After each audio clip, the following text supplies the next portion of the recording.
Saat ini semakin bertambahnya jumlah penduduk di Kota Palembang berdampak pada penambahan volume sampah pada setiap harinya.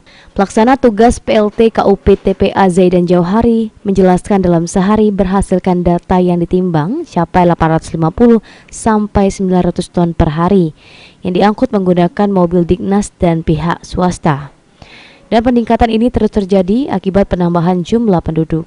Ia mengatakan bahwa saat ini luas TPA Sukawinata kurang lebih 25 hektar dan masih dapat menampung hingga 2025 mendatang.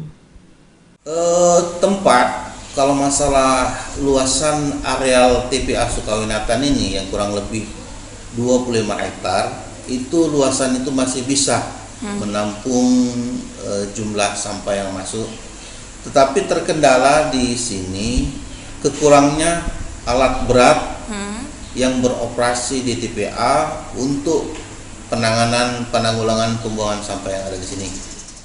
Dengan luas wilayah tersebut, pihaknya harus melakukan pengaturan zonasi guna sebagai proses penyusunan pembuangan sampah agar tempat yang tersedia dapat digunakan secara maksimal.